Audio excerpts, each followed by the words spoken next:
Hey, welcome back. If this is your first time here, this is Sleepy Science, a place where we take the most quietly fascinating corners of the world and turn them into something slow, something warm, something you can close your eyes to. Tonight, we are going somewhere most of us have never really thought about. We are going inside a loaf of bread. Not in a weird way, in the best possible way. Because bread, real bread, the kind that fills a kitchen with that specific warmth that feels like a memory even when it's happening right now, is one of the most remarkable things human beings have ever made. And almost nobody knows why it works. Before we get into all of that, a small thing. If you enjoy what we do here at Sleepy Science, it genuinely helps to leave a like, drop a comment, even if it's just a single word, and subscribe so the channel can keep growing, one quiet listener at a time. And if you want to go a step further and support the channel directly, we have a Patreon. The link is in the description. Every single contribution helps keep these videos going and keeps this little corner of the internet alive. It means more than I can say. Now, let's sink into something warm. Bread is one of the oldest things human beings eat. Not old in the way that, say, a piece of dried meat is old. Old in the way that the act of making it is baked into who we are as a species. Archaeologists have found the charred remains of flatbreads in the ruins of Natufian campsites in what is now Jordan, dating back roughly 14,000 years. 14,000 years. That is before farming, before pottery, before almost everything we associate with civilization. And yet some quiet, tired, probably cold human being sitting by a fire, figured out that if you take grain, crush it, add a little water, and press it against something hot, you get something edible, something worth eating, something that would last. That moment did not have a name. Nobody called it an invention, but it changed everything. The grain those ancient people were crushing was not wheat in the way we know it. It was wild einkorn, or wild barley, or emmer wheat, older varieties, smaller seeds, harder to process. They had to grind it between stones, and the process was slow and incredibly labor-intensive. The flatbreads they made were dense, and probably not very soft. But they were food, concentrated food, portable food, food that could carry energy across a long day of walking or working. And something about the smell of it, that grain and heat and slightly charred edge smell, must have felt like something. Like home. Like safety. Because we have never really stopped making it. Let us talk about flour first. Because flour seems simple, and it is anything but. When you pick up a bag of flour at a shop, what you are holding is the finely milled interior of a grain of wheat. Not the whole grain, usually just the inside part, the part called the endosperm. The outer layers, the bran and the germ, have been sifted away to leave something pale and soft and almost silky to the touch. A single grain of wheat is a complicated little thing. It has three main parts. The bran is the tough outer coat, fibrous and protective. The germ is the tiny living embryo at the base, the part that would become a new plant if you planted the grain. And the endosperm is the starchy white interior, the energy store that the embryo would use to grow if given the chance.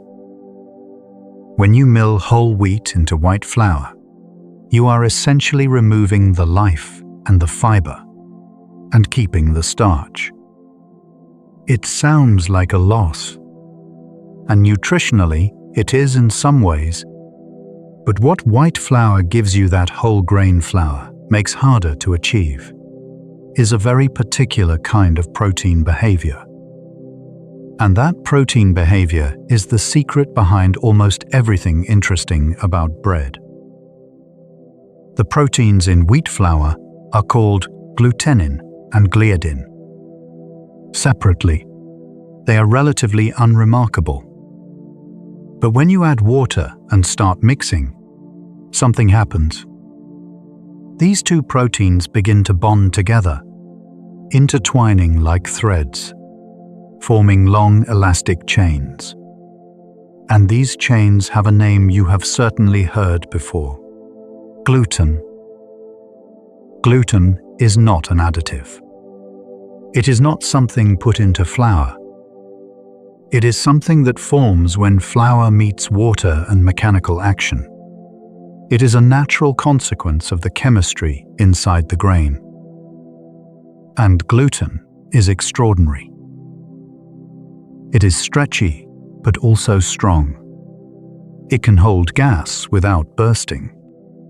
It can be shaped and folded and pressed and pulled. It gives bread its structure, its chew, its ability to rise without falling apart. Without gluten, bread dough would simply crumble. It would have no elasticity, no body, nothing to trap the bubbles of gas that make a loaf light and open and soft. Gluten is the skeleton of bread. And the baker's job, in a very real sense, is to build that skeleton carefully, to develop it without overdoing it, to give it the structure it needs while keeping it relaxed enough to expand. This is why kneading matters. When you push and fold and stretch dough, you are aligning those gluten strands, organizing them into a kind of network, a web of protein that will hold everything together as the bread rises and bakes.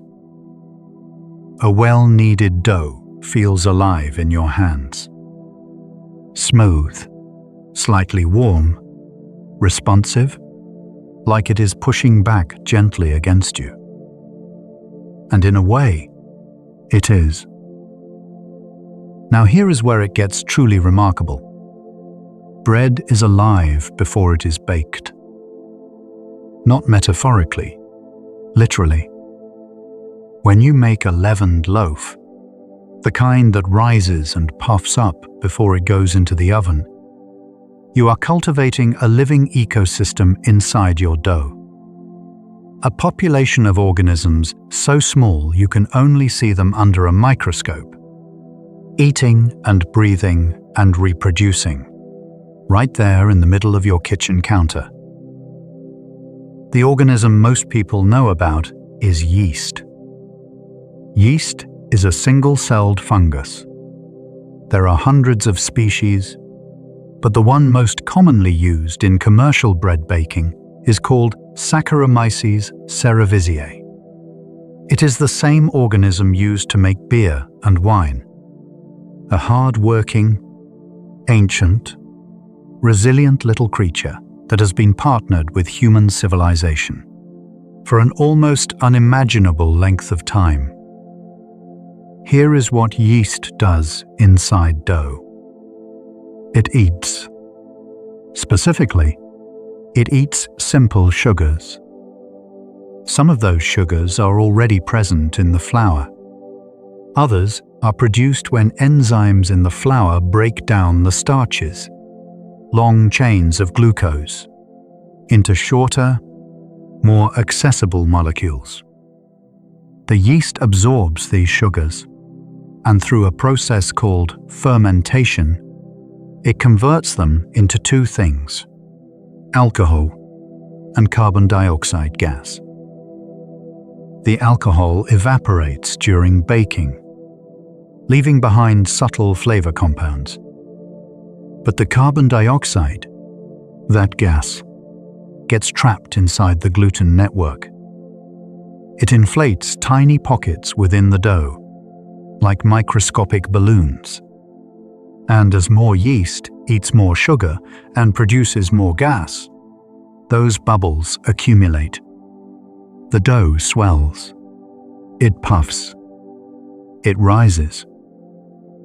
This is fermentation, and it is one of the most elegant biological processes that humans have ever harnessed.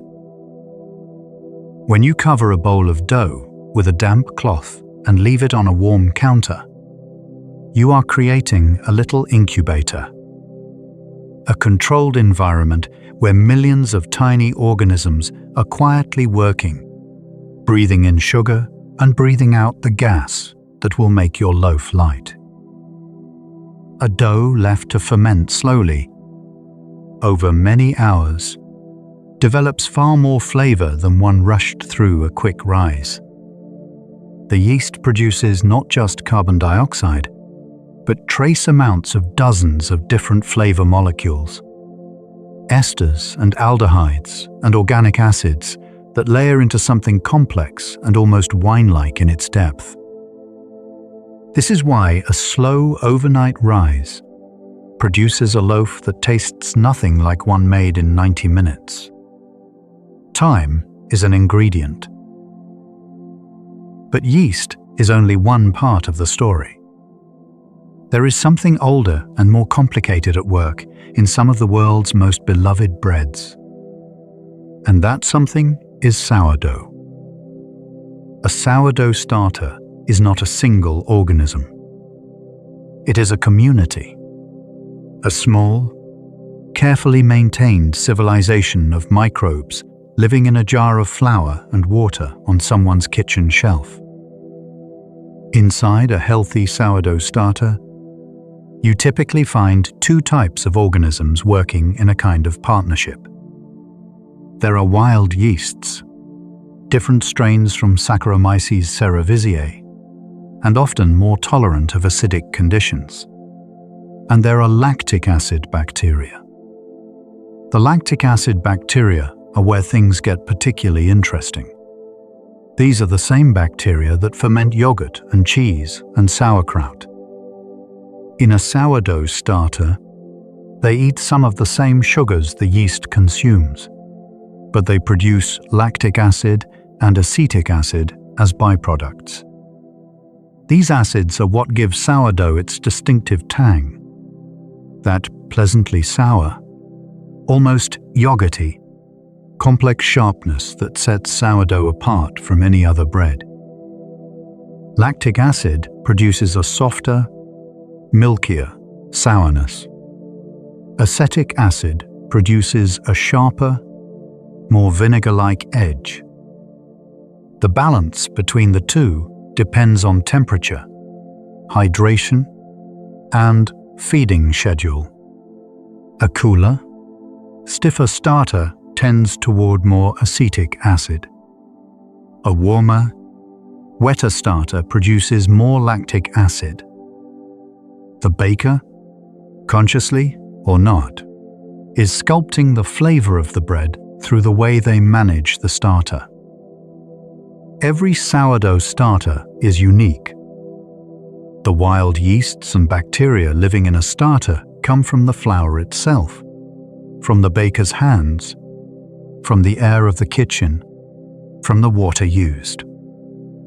A starter fed for years in one city will develop a microbial character distinct from one kept in another city, another country, another kitchen.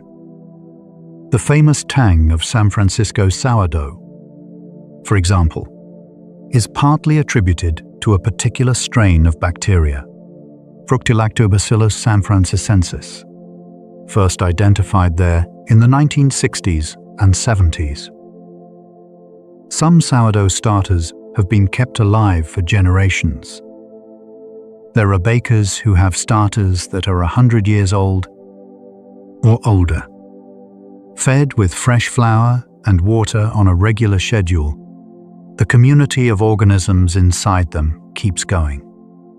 The original cells are long gone. Of course, microbes reproduce quickly and die quickly. But the community persists. The character persists. It is like a river that is never the same water, but is always the same river. There is something deeply comforting about that. Now let us think about water. Water seems passive in bread baking. You add it, it wets the flour, and then it sort of disappears into the background. But water is doing extraordinary things throughout the entire process. The first thing water does when it meets flour is hydrate the starch granules. Those tiny starch granules swell, absorbing moisture, and in doing so they begin to participate in the structure of the dough. Simultaneously, water provides the medium in which the gluten proteins can find each other and bond. Without water, gluten cannot form. The proteins need liquid to become mobile, to unfold, to reach toward each other and link up. The ratio of water to flour in a dough is called hydration, and it affects almost everything about the final bread. A low hydration dough, say 60% water to flour by weight, will be stiff and firm, easy to shape, dense, close-crumbed, the kind of loaf you can slice thin without it tearing. A high hydration dough, say 80 or 90%, is barely handleable. It sticks to everything. It pools and spreads on the counter. But baked correctly, it produces a loaf with a dramatically open crumb. Those large, irregular holes you see in artisan sourdough, and a thin, shatteringly crisp crust. The holes in high hydration bread are not accidents. They form because the more water in the dough, the more steam is produced in the oven, and the more the bubbles trapped by gluten expand before the structure sets. The interior of a perfectly baked sourdough loaf, with its wild pattern of voids and webbing, is essentially a frozen snapshot of gas in motion, caught mid-rise by the heat. Water also acts as a temperature regulator inside the dough. It absorbs heat slowly and releases it slowly, which is part of why large loaves take longer to bake than small ones. The interior of a loaf can be significantly cooler than the surface, even when the crust is already dark and crackling. The water inside is still warming, still evaporating, still doing work. And then there is the steam inside the oven. Professional bread ovens are equipped with steam injection systems. In the first few minutes of baking, a burst of steam is introduced into the oven chamber. This steam does something specific and crucial. It keeps the surface of the dough moist and pliable during the critical first minutes when the bread is still rising, a phenomenon bakers call oven spring. Without steam, the crust sets too quickly. It forms a firm skin before the bread inside has had a chance to expand fully. The loaf cannot open up. It stays small and dense and sometimes bursts in uncontrolled ways, cracking where it should have stretched. With steam, the surface stays supple long enough for the yeast to do its final frantic work in the heat, for the gases to expand, for the bread to fully bloom. Then the steam is vented, the surface dries, and the crust can begin its transformation into something golden and crisp and beautiful. Home bakers replicate this by baking their bread inside a Dutch oven, a heavy covered pot that traps the bread's own moisture around it during the initial bake. The bread steams itself. It is an elegant solution. There is something about bread science that feels inherently calming. Maybe it is because so much of it is about patience, about waiting, about letting natural processes unfold at their own pace. You cannot rush gluten development. You cannot hurry fermentation without losing something. You cannot shortcut the bake. Bread insists on taking its time. And that patience starts long before the dough is ever mixed. It starts in the field, in the grain itself. Let us talk about wheat. Wheat is a grass. An ordinary grass, in the same botanical family as the grass in your garden or the reeds at the edge of a pond. But it is a grass that changed the world. The story of wheat's domestication is slow and diffuse. It did not happen in one place, on one day, as one decision. It unfolded across thousands of years as human gatherers began to notice which plants produced the most grain, which ones stayed on the stalk long enough to be harvested, which ones were easiest to thresh. Gradually, through what we might call unconscious selection, they began planting the seeds of the best plants and coming back to the same spots, season after season.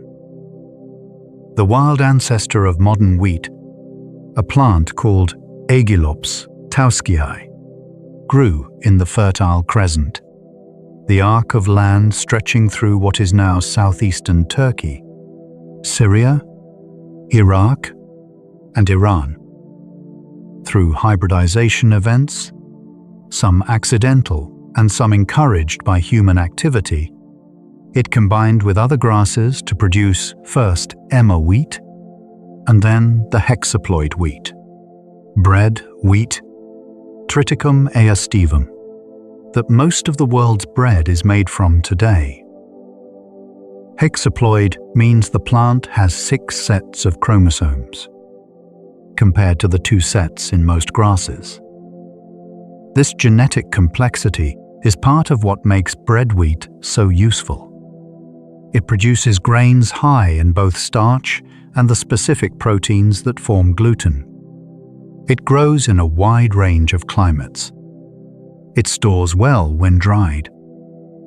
It was, in almost every way, ideally suited for becoming civilization's staple grain. Today, wheat is grown on more land than any other food crop on Earth. Somewhere around 220 million hectares worldwide. The annual global harvest runs to roughly 750 million tons. Roughly 20% of all the calories consumed by human beings globally come from wheat. The grain that an anonymous human being first ground between 2 stones 14,000 years ago now feeds the world. Different varieties of wheat produce very different flours, and very different flours produce very different breads. The key variable is protein content. A flour with high protein content, around 13 or 14%, forms stronger gluten. This kind of flour is often called strong flour or bread flour. It is what you want when you are making a yeasted loaf that needs to rise high and hold its shape. A flour with lower protein content, around 8 or 9%, forms weaker, more tender gluten. This is what you want for pastries, cakes, Biscuits. Things where you want the final product to be soft and crumbly, not chewy. It is called soft flour, or cake flour, or pastry flour. Between those extremes sits all-purpose flour, designed as a compromise. Not the absolute best for bread, not the absolute best for cakes, but functional for both. The variety of wheat matters enormously here. Winter wheat and spring wheat are grown in different seasons and have different protein profiles. Hard red spring wheat is one of the most protein-rich varieties, prized for bread flour. Soft winter wheat is lower in protein, used in pastry flour and some southern-style biscuit flours. Ancient grains like einkorn and emmer and spelt are experiencing a quiet renaissance among bakers interested in flavor and nutrition. These grains produce gluten, but a different kind of gluten, more fragile, less elastic, more complex in behavior. Bakers who work with them often describe the doughs as more sensitive, more temperamental, more alive in ways that are harder to predict. The breads made from ancient grains taste different too. More nutty, more complex, almost earthy. Like bread that has not forgotten where it came from. Let's talk about salt. Salt is in almost every bread recipe, usually at around 2% of the flour weight. And it is doing much more than seasoning. Salt strengthens gluten. The positively charged sodium ions interact with the negatively charged areas of gluten proteins, pulling the strands together and making the network tighter and more cohesive. A dough made without salt will feel noticeably slack and weak. It won't hold its shape as well. It will spread more readily. The final loaf will be flatter and less structured. Salt also slows fermentation. This sounds like a negative, but it is a form of control. Salt inhibits the activity of yeast slightly, without stopping it entirely.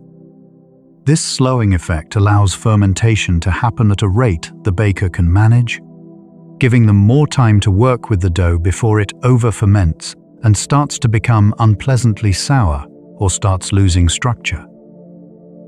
There is a reason professional bakers add salt after the initial mixing of flour and water, a technique called autolysis. During the autolysis period, the flour and water are combined and left to rest for anywhere from 20 minutes to an hour. During this time, gluten forms on its own without any kneading, and enzymes begin breaking down starch into sugars. Then the salt and yeast or starter are added. The gluten that has already formed is more developed, more extensible, easier to work with. Less kneading is required. Salt also plays a role in crust color. Through a chain of reactions during baking, salt encourages the surface of the loaf to brown more evenly. A bread without salt tends to bake to a pale, uneven crust. Salt helps it achieve that deep, golden to dark mahogany color that makes a finished loaf look like something worth reaching for. And of course, salt makes everything taste like itself more fully. It does not add flavor so much as it amplifies the flavors already there. The wheatiness, the slight sourness, the caramel notes from the crust. Without salt, bread tastes flat in a way that is hard to describe until you've tasted it. Like music played in a room with no walls. Now let us talk about something that is easy to take for granted. The oven. Baking is a heat transfer problem. The goal is to get a precise amount of heat into the interior of a loaf while also transforming its exterior into a crust. These two goals are in slight tension with each other. A crust forms when the surface dries and cooks faster than the interior. But if the exterior cooks too fast, the interior will still be raw when the outside is done. This is why baking temperature and baking time are not interchangeable. You cannot simply double the temperature and halve the time. A very hot oven will burn the crust before the crumb is cooked. A very cool oven will dry the bread without giving it the rapid oven spring it needs. Most artisan bread bakes at around 220 to 250 degrees Celsius, which is quite high. The intense heat is important because of what happens to the surface of the dough almost immediately. The first thing that happens is yeast death. As the temperature rises above about 60 degrees, yeast cells die. But in the brief window before that happens, the warmth accelerates their activity dramatically. The yeast has one final frantic burst of gas production. This is the oven spring, before the heat kills it. The bread visibly swells in the first 10 to 15 minutes, sometimes dramatically. Simultaneously, the starch in the dough is undergoing a process called gelatinization. The starch granules, those small swollen spheres we talked about, heat up and absorb the remaining free water in the dough. The granules burst and the starch molecules reorganize into a continuous gel. This is what gives bread crumb its characteristic texture. Slightly soft, slightly springy, neither wet nor dry. The proteins in the dough are also transforming. Gluten, which was flexible and elastic when raw, denatures under heat. The protein chains unfold and reform in a more rigid structure. This is what sets the crumb, what makes the bread hold its shape when you take it out of the oven rather than collapsing back into a puddle. And at the surface, the most visually dramatic chemistry is happening: the Maillard reaction. The Maillard reaction is named after Louis Camille Maillard, a French physician and chemist who described it in the early 20th century. But the reaction itself is ancient. It is the chemistry of browning. When the surface of bread reaches around 140 to 160 degrees, two types of molecules, amino acids and reducing sugars, start reacting with each other. The reaction is not simple. It is a cascade, a chain of many smaller reactions producing hundreds of different compounds.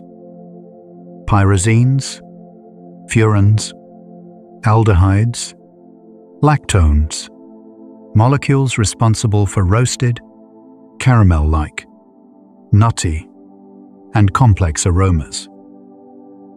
This is the smell of bread baking.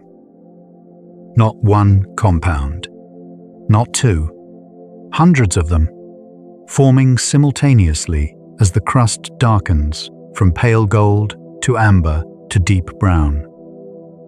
Each shade brings a different set of aroma molecules. A lightly baked loaf smells different from a dark one, not just in intensity, but in character. The crust is essentially a flavor factory.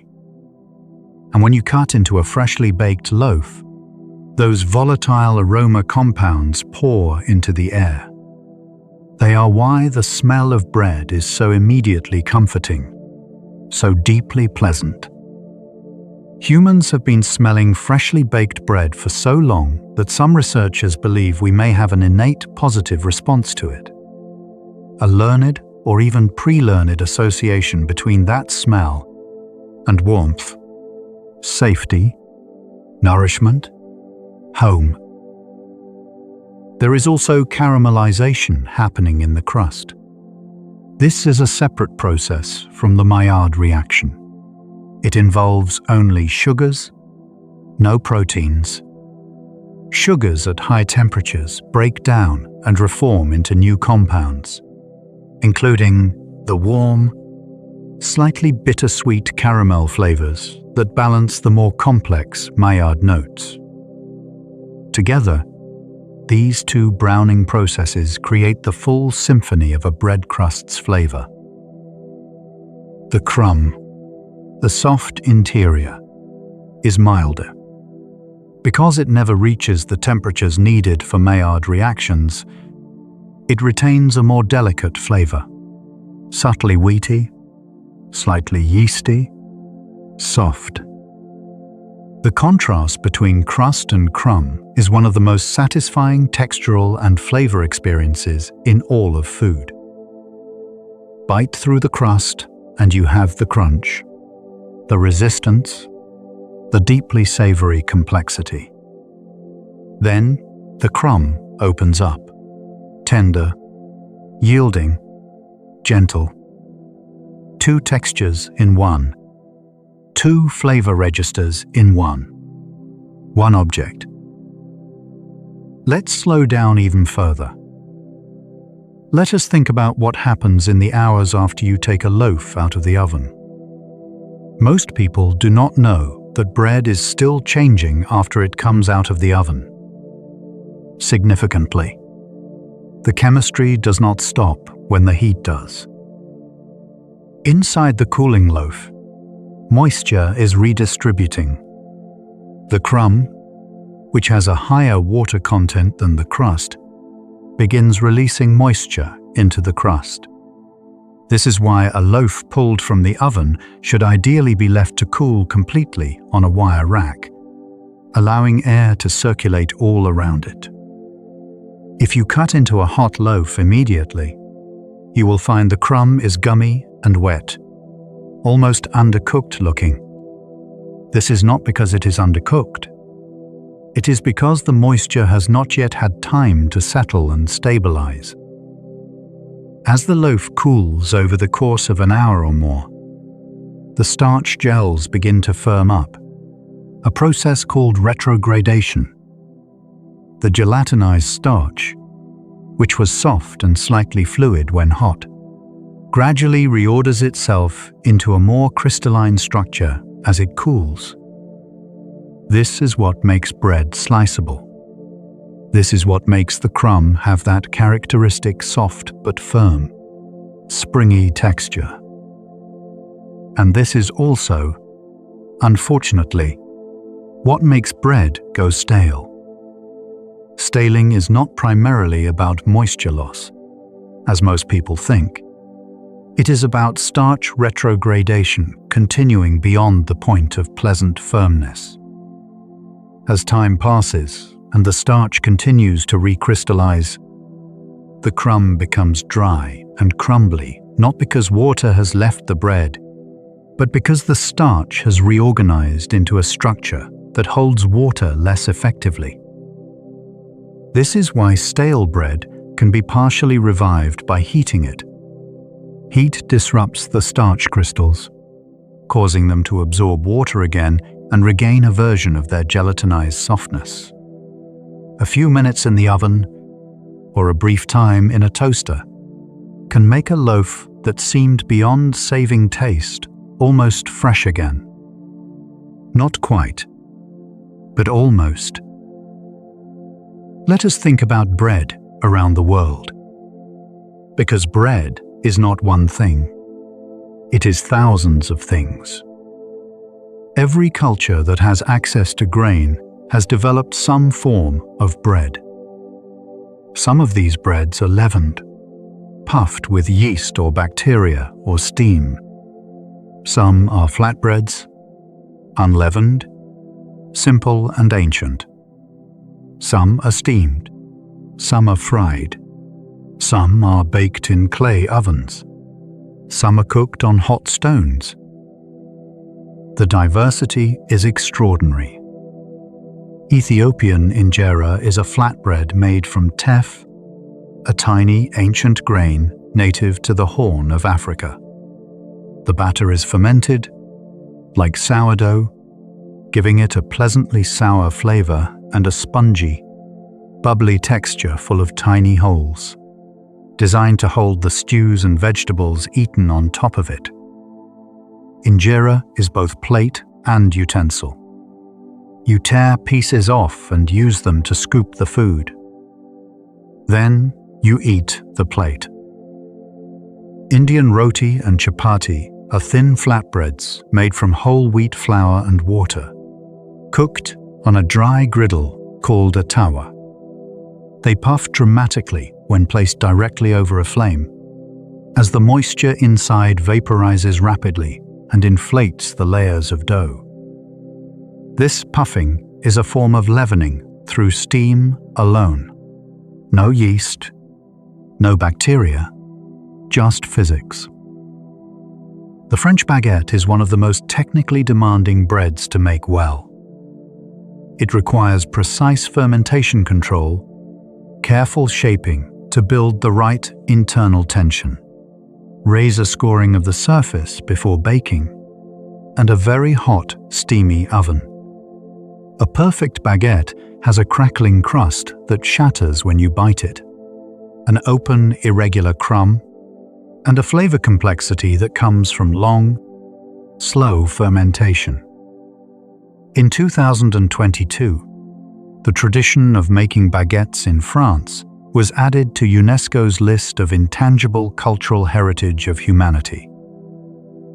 The baguette is protected, recognized as something worth preserving, something that matters beyond its function.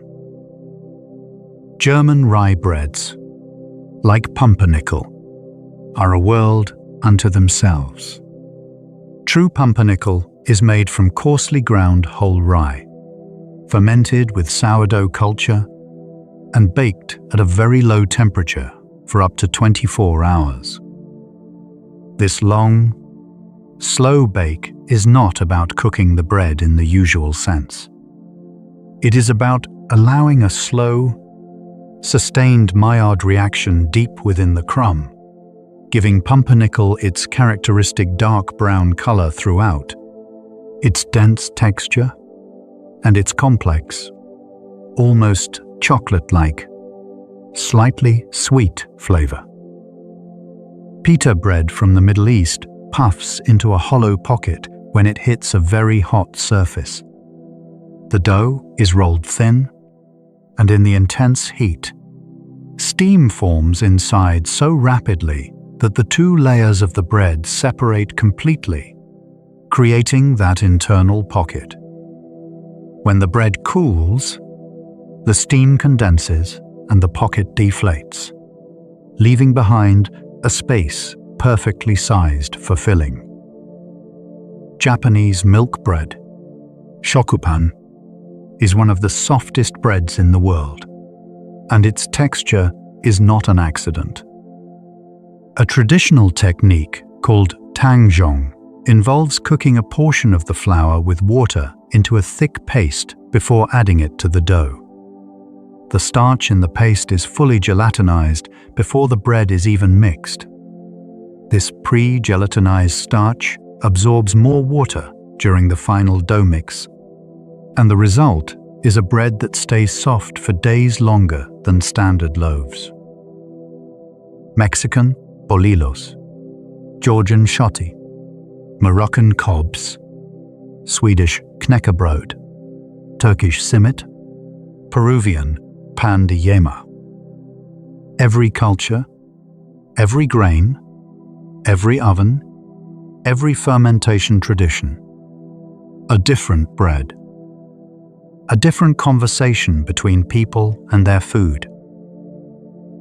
The bread of the world is a kind of atlas, a map of places and histories and climates drawn in flour and fire.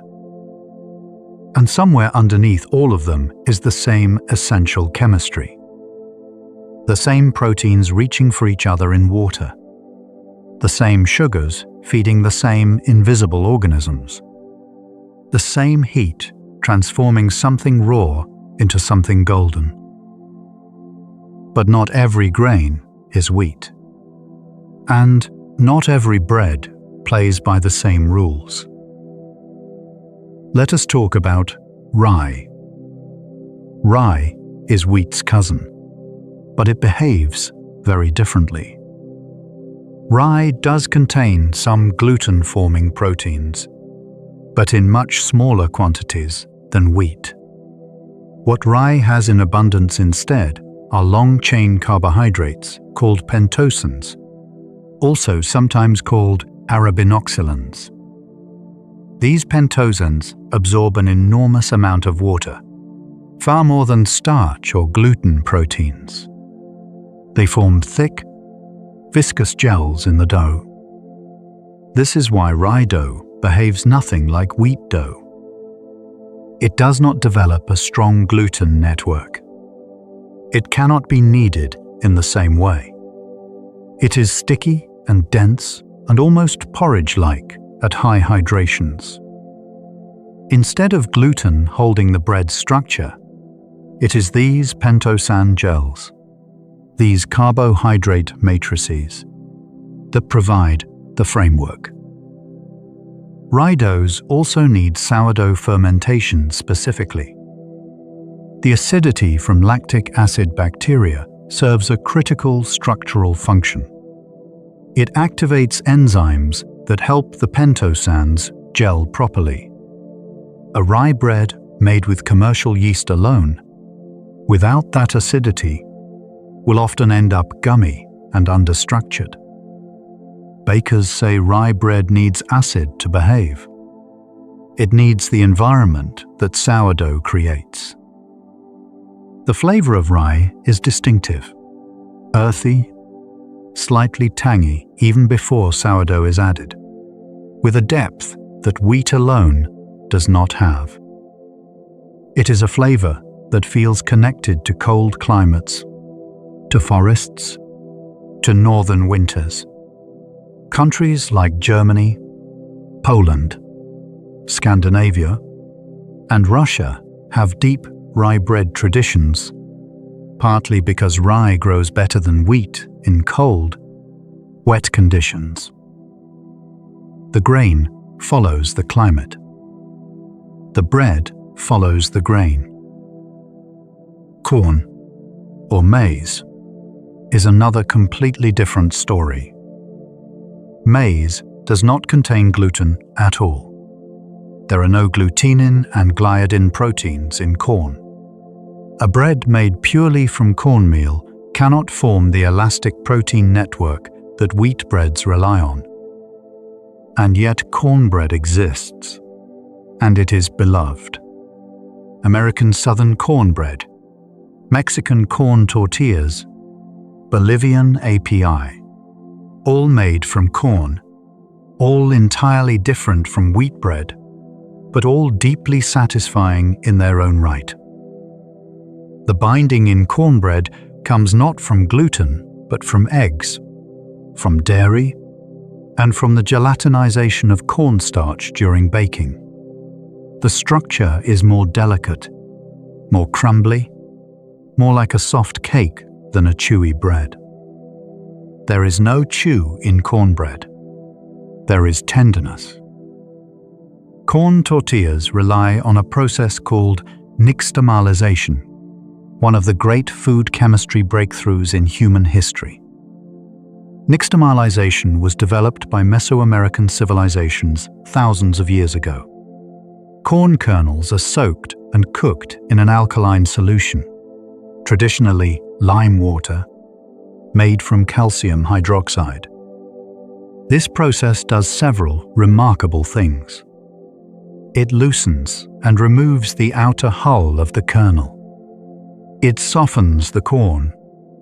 It increases the bioavailability of niacin, vitamin B3, which is otherwise locked in a form the human body cannot absorb. And it alters the proteins in the corn in ways that make the dough more pliable and easier to shape. When European colonizers adopted corn from the Americas but did not adopt nixtamalization, the result was populations developing a disease called pellagra, a niacin deficiency. The indigenous peoples who had been eating corn for centuries were not getting pellagra because they had developed the chemical process that unlocked the vitamin. The knowledge was in the food all along. Rice breads, oat breads, breads made from chickpea flour or potato starch or buckwheat. Each one is a puzzle of different chemistries, different binding agents, different ways of coaxing structure and texture from ingredients that weren't designed for it.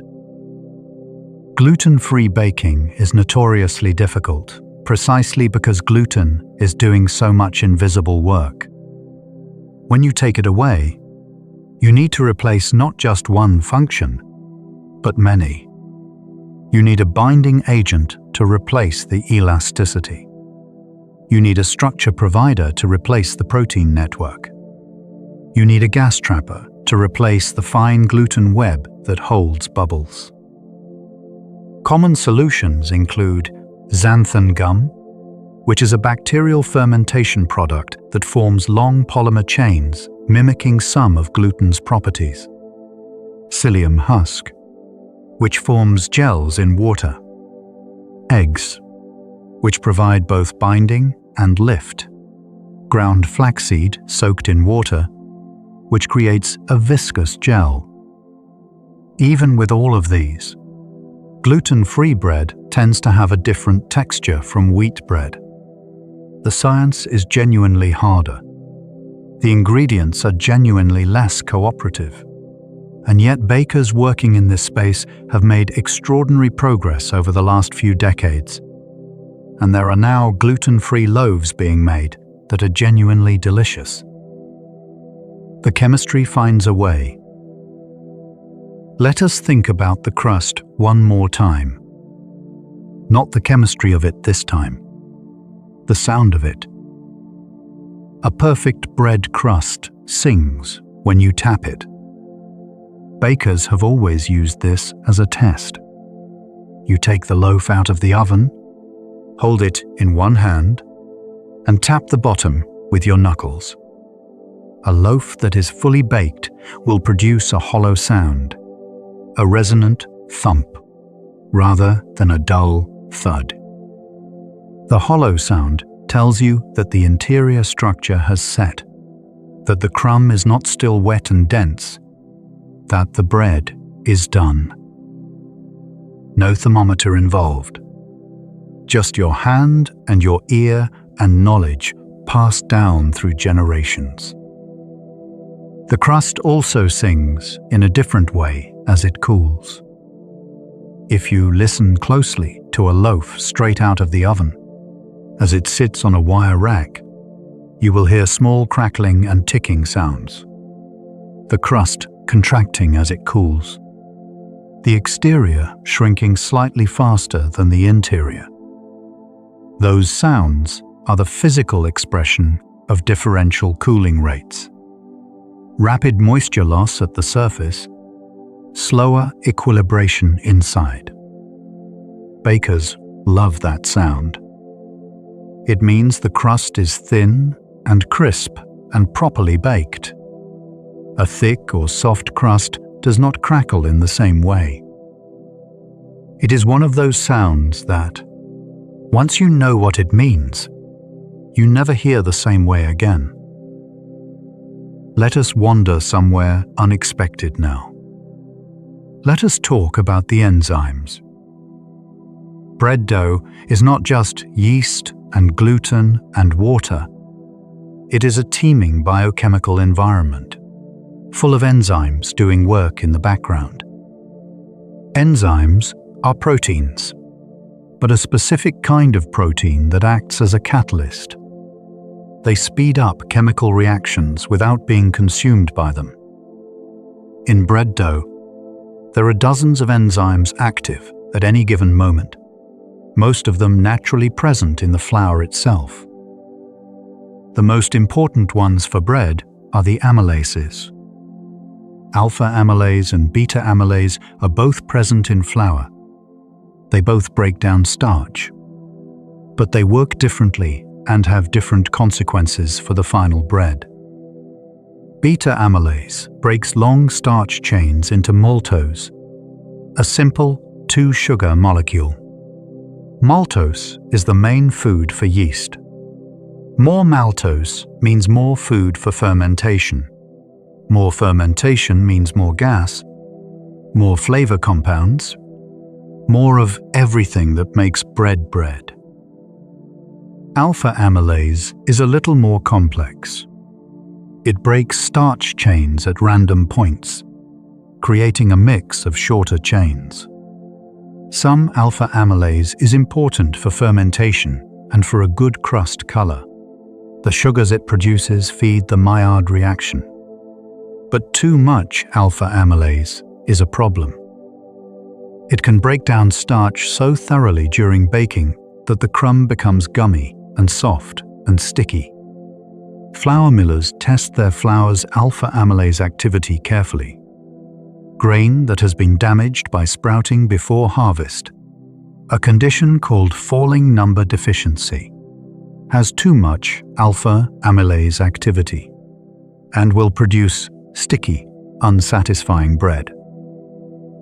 There are also proteases in flour, enzymes that break down proteins. A small amount of protease activity is useful. It snips some of the gluten bonds, making the dough more extensible, easier to stretch without tearing. But too much, and the gluten network starts to weaken. Long fermentation times can sometimes lead to over-proteolysis, where the dough loses structure and becomes slack. And lipases break down fats in the flour. Trace fats from the germ and bran, even in white flour. The products of this fat breakdown can interact with the gluten, affecting both structure and flavor. The baker manages all of these enzymes through temperature, time, and acidity, usually without thinking about them explicitly. When a baker says the dough is ready, when they poke the surface and judge the spring back, when they choose to move the loaf to the oven at one moment rather than another, they are making decisions shaped partly by the invisible enzyme activity within. Bread baking is chemistry conducted by intuition. Let your body settle a little more. Feel the weight of the blanket or the warmth of wherever you are. Let the words continue, but let them become softer. You do not need to hold on to every detail. Let them drift past like heat from a warm oven. Let us think about the history of bread in civilization. Not just its origins, but its long walk through human history. Ancient Egypt is often called the first great bread culture. The ancient Egyptians were baking leavened bread, risen bread, at least 5,000 years ago. They may have discovered fermentation accidentally. A mixture of flour and water left out in the warm Egyptian air would naturally capture wild yeast from the environment and begin to ferment. When baked, it would be lighter and more digestible than flatbread. The discovery must have seemed almost magical. The Egyptians took bread seriously as a cultural institution. They developed dozens of bread types. They depicted bread making in tomb paintings. They used bread as currency, paying workers who built the pyramids partly in bread and beer, which, interestingly, is essentially liquid bread made by the same fermentation process applied to a grain and water mixture. Pyramid workers were not slaves toiling under a whip, as popular imagination sometimes holds. They were skilled laborers who received wages, medical care, and food rations. Bread was central to those rations. The energy to lift the stones of civilization came in large part from baked grain. In ancient Rome, bread was so important that the government controlled its distribution as a matter of social stability. The famous phrase, panem et circenses, bread and circuses, captures this exactly. Keep the populace fed with bread and entertained with spectacle, and you maintain order. Rome at its height had free grain distributions, and by extension, free bread, for hundreds of thousands of citizens. The Roman military ran on bread. Soldiers received grain rations and ground their own flour in camp. There is archaeological evidence of bread ovens in Roman military camps across Europe, from Scotland to the Middle East. Wherever the legions went, they built ovens. Medieval European bread was stratified by class. White bread, made from finely milled flour, was expensive and associated with wealth.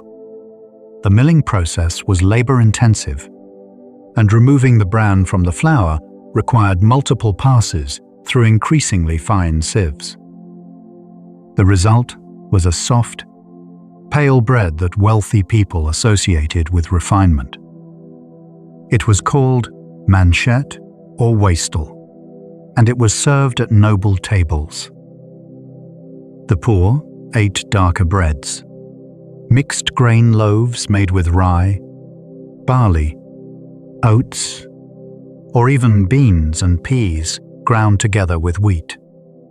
These breads were denser, heavier, darker, and paradoxically more nutritious.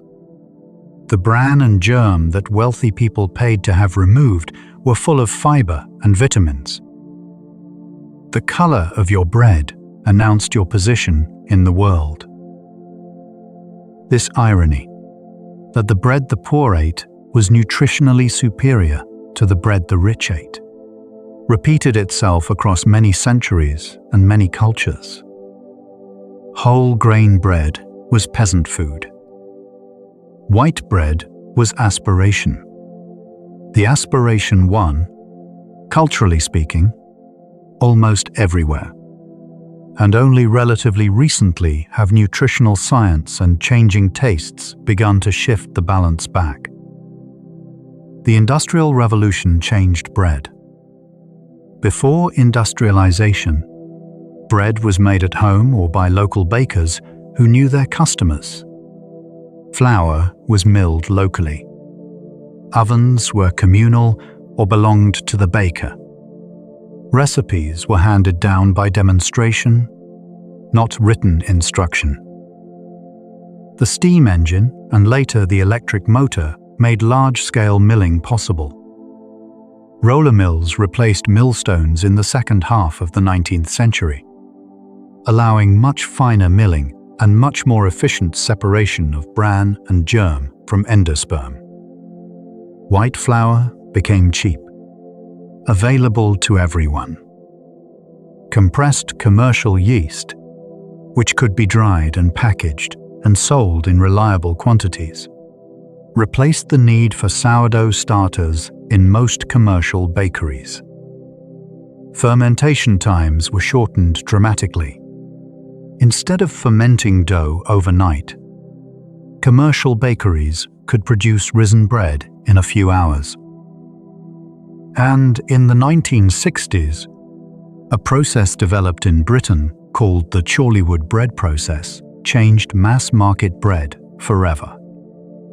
The Chorleywood process uses very high-speed mechanical mixing, far more intense than traditional kneading, combined with chemical improvers and a small amount of fat, to develop gluten in a matter of minutes rather than hours. The bread rises very quickly. It can be produced at enormous scale. It is very cheap. It stays soft for a long time because of added emulsifiers that slow staling. Most of the packaged sliced bread sold in supermarkets in Britain and many other countries is still made this way. The bread is soft. It is uniform. It does not go stale quickly, but it has almost none of the flavor complexity that comes from long fermentation.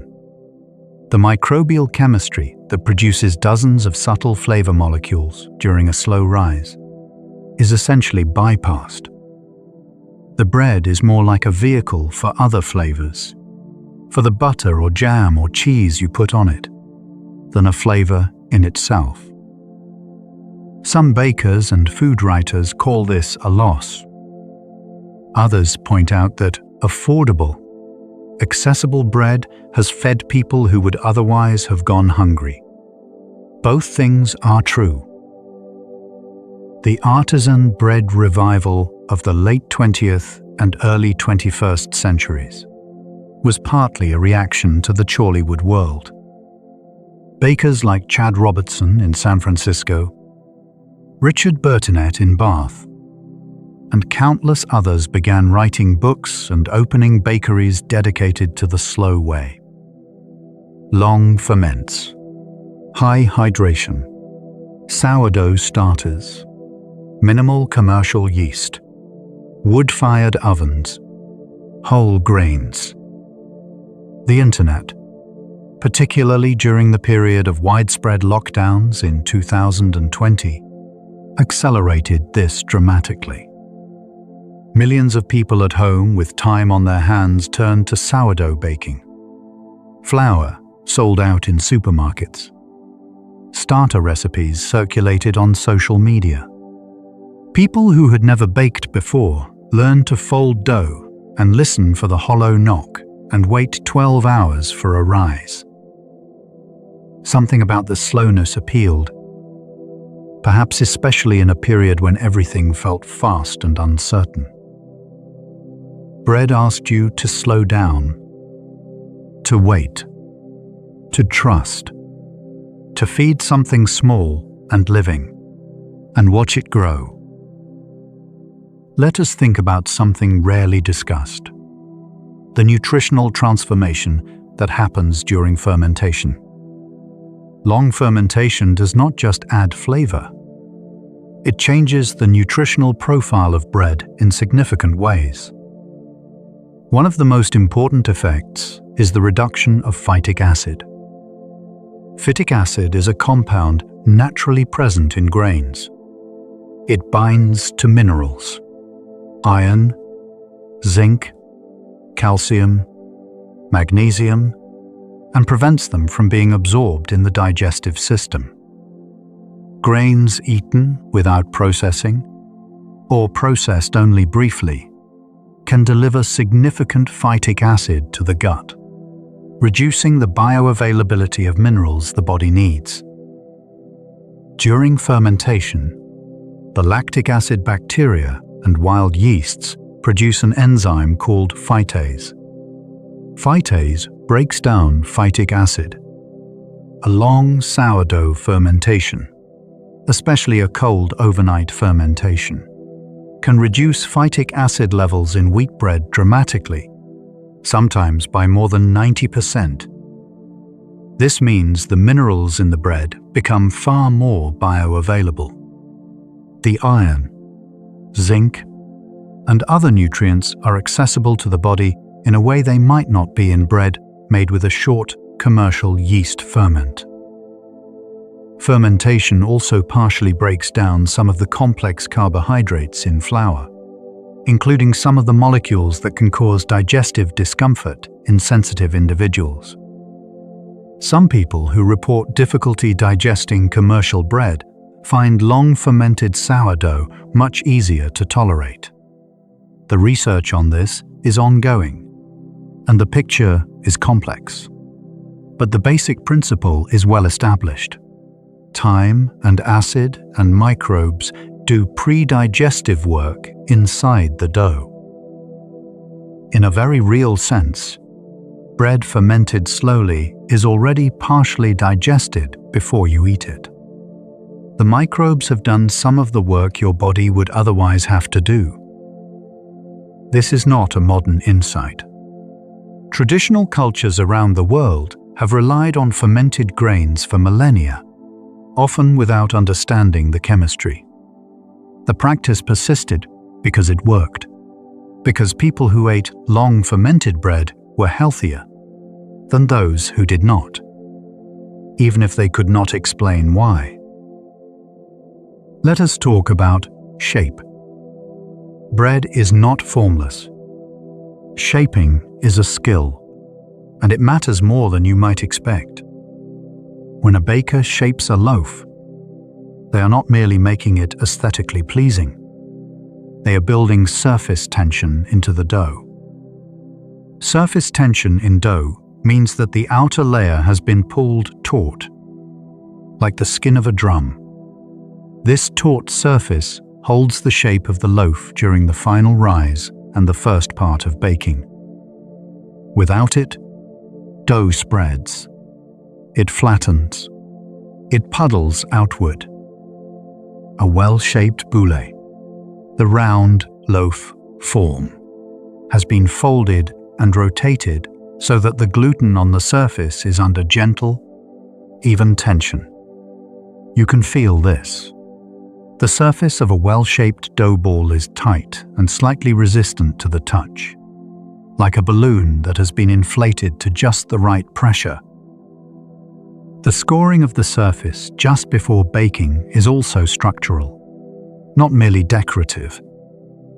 When you slash the top of a loaf with a sharp blade, a lame, a razor, even a very sharp knife, you are creating a controlled weak point in the surface. As the bread expands in the oven during oven spring, it needs somewhere to go. Without scoring, the pressure of expanding gas tears the bread open wherever the crust is weakest, usually at the side or bottom, in an ugly and uncontrolled way. With scoring, the bread opens exactly where the baker intended. The cut flaps open as the gas expands, creating the ear, the pronounced ridge on the top of a perfectly baked sourdough. An ear is a sign of good shaping, good scoring, and good oven spring. Bakers become almost attached to their ears. A good ear on a loaf is a small triumph, a sign that everything went right. Let us consider bread and the senses. Not just taste, all of them. The smell of bread baking has been documented as one of the most universally pleasant odors humans experience. Studies on real estate have shown that the smell of bread in a home makes prospective buyers feel more warmly toward a property. Shops and bakeries near public areas often use bread smells deliberately to create a sense of welcome and warmth. The visual appeal of a well-made loaf is immediate. The deep brown of the crust, the pattern of the scoring, the slight shine from caramelized sugars. There is a reason bread photography is its own art form, and a reason beautifully photographed bread generates such a strong response. We are primed to want it. The sound of a crust shattering under a bread knife, or the quieter sound of a soft sandwich loaf compressing slightly. Sound is part of the experience. We process texture partly through what we hear. A crispy crust should sound crispy. A soft crumb should be almost silent under the tooth. The feel of dough in the hands. Warm, slightly tacky, yielding and elastic, is often cited by bakers as one of the most satisfying physical sensations in cooking. There is an intimacy to bread making that few other foods offer. You are touching the food directly. You are feeling its readiness. You are making judgments with your hands that no recipe can quite capture. And the taste. A good bread tastes of more than wheat and salt.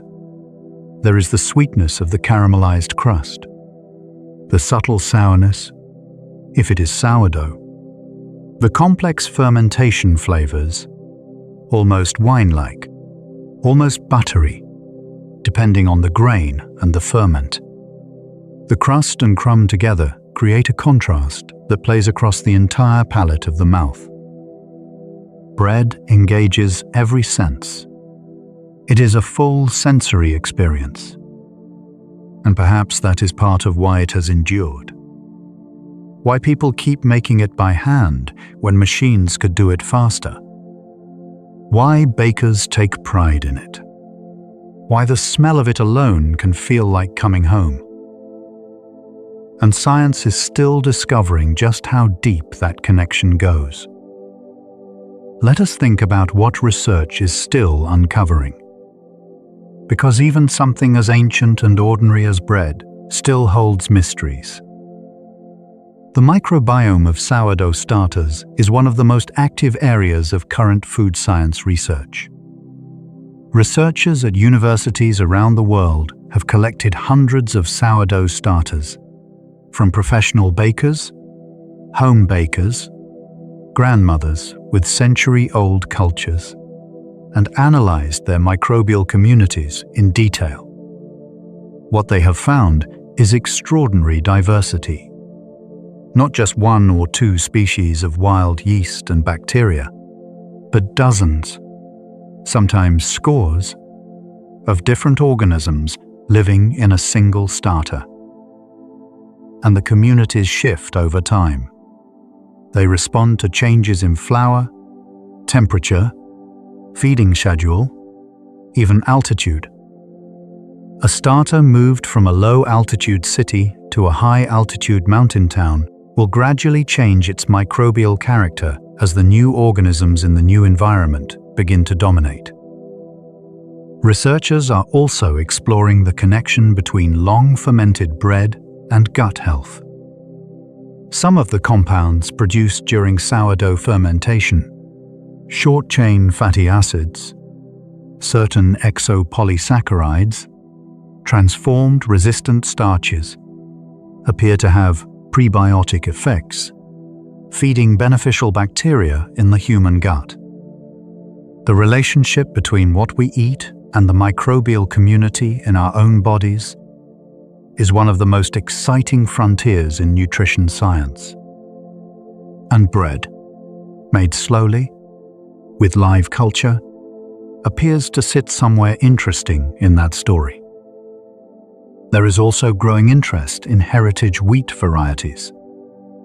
Modern bread wheat was bred over the 20th century for yield, disease resistance, and uniformity. Many of the traits breeders selected for had nothing to do with flavor or nutritional quality. As a result, some researchers and farmers believe modern wheat has lost characteristics that older varieties possessed. There are now seed preservation projects dedicated to maintaining ancient and heritage grain varieties.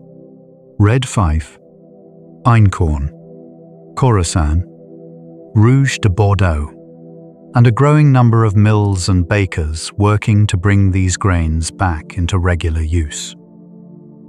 Whether these older varieties are genuinely nutritionally superior is a question that research is still working to answer. But they are unquestionably different. Different in flavor, different in chemistry, different in behavior during fermentation and baking. The bread made from them tastes like something that has traveled through time.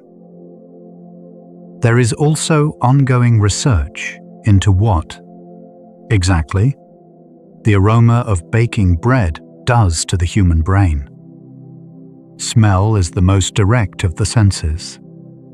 Unlike sight and sound, which are processed through multiple layers before reaching the emotional centers of the brain, smell travels a much more direct path. Olfactory neurons connect almost directly to the amygdala and the hippocampus, the brain regions associated with emotion and memory. This is why smells are such powerful memory triggers. A smell can bring back a memory more vividly and more emotionally than a photograph. And for millions of people, the smell of bread baking is linked to deeply stored memories of warmth, of home, of safety, of being cared for. A grandmother's kitchen, a childhood Saturday morning, a cold day made warm by an oven running. The Maillard compounds that the crust produces, those hundreds of aroma molecules, are not just pleasant in a generic sense. For many people, they are emotionally profound. They say something that language cannot quite reach. It is not an accident that real estate agents tell sellers to bake bread before an open house, or that supermarket bakery sections are often placed near the entrance, or that the specific compounds in baked bread have been chemically analyzed and, in a few cases, synthesized for use in fragrance applications. We know, in our bodies, before our minds have a chance to process it, that the smell of baking bread is good. Perhaps because for most of human history, it meant there was food. It meant warmth. It meant someone was taking care of things. Let us think, very quietly, about what it means to make bread. Making bread by hand is one of the oldest technologies. The tools are simple. A bowl, your hands, heat. The inputs are basic.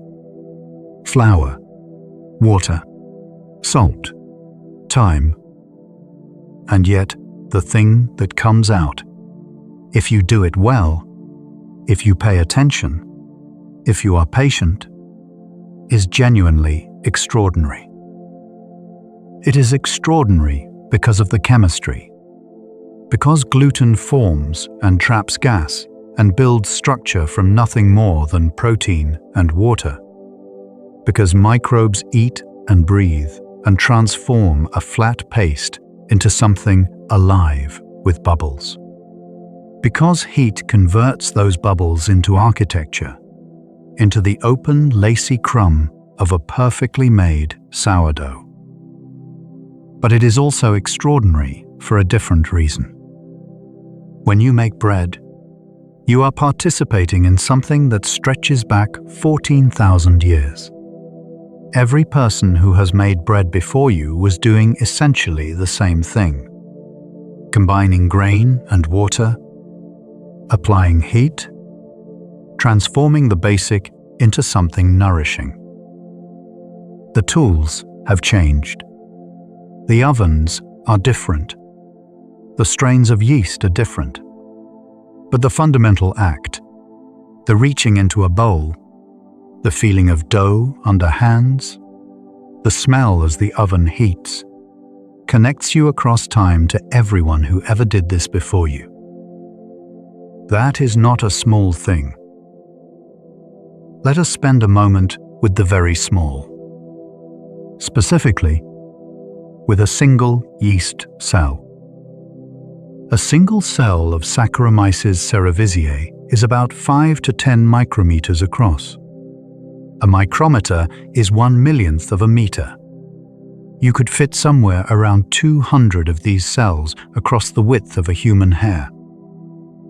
In a teaspoon of active dried yeast, there are somewhere between 5 and 20 billion individual cells. 5 to 20 billion. In one small measuring spoon. These cells, invisible and numerous beyond easy comprehension, are the engines of leavened bread.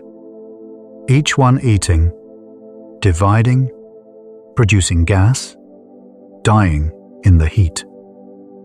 A single yeast cell can divide roughly once every 2 hours under good conditions. In a large batch of dough given enough time, the yeast population can expand enormously. The fermentation you see, the rising, the bubbling, the doubling of dough volume, is the aggregate effect of billions of these tiny metabolisms running simultaneously. A living bread dough, left to ferment slowly on your counter, contains more living organisms than there are people on Earth, by a very large margin. There is something called the starter's last meal that bakers sometimes think about. When you add your sourdough starter to the final dough, you are introducing living organisms into an environment where they will eventually die. The heat of the oven kills them. But in the hours before baking, they eat and reproduce and produce gas as vigorously as ever. Some bakers describe feeding their starter the night before baking as something almost tender, giving it fresh flour, fresh water, letting it rest and grow through the night. Then, in the morning, using a portion of it in the final dough, the portion that will, hours later, go into the oven. The rest of the starter is kept alive, fed again, ready for the next loaf. The community persists, even though each individual bake involves its death. There is something quietly philosophical about that. And the bread itself carries a kind of memory of all that patient process. Every stage, the mixing, the ferment, the shaping, the rise, is written into what finally emerges from the oven. Let us follow it there, into the heat. Let us think about steam one more time. Not the steam in the oven this time, the steam inside the bread itself. When the interior temperature of a loaf rises above 100 degrees, the water trapped inside the crumb vaporizes. It becomes steam, and that steam is what completes the cooking of the interior. The crumb cooks not by direct contact with oven heat. The crust is a surprisingly effective insulator, but through the internal steam transferring heat throughout the bread. This is why bread takes as long to bake as it does, and why internal temperature, rather than time alone, is the most reliable way to judge whether a loaf is done. A properly baked loaf will have an internal temperature of around 94 to 96 degrees Celsius at its center.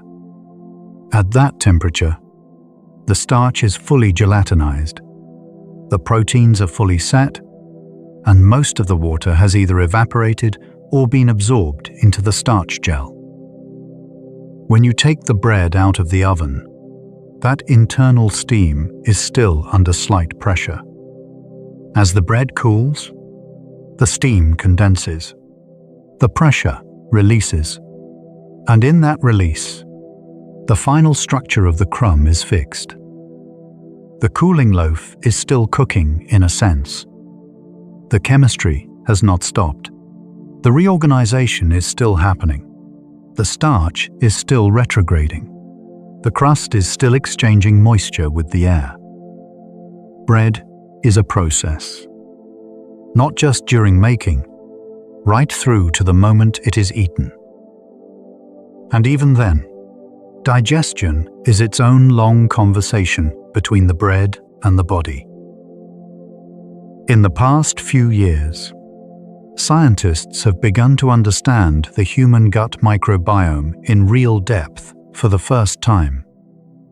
The trillions of bacteria living in the human digestive system, a community often called the gut microbiome, are now understood to play roles in immune function, mental health, inflammation, and dozens of other aspects of physiology.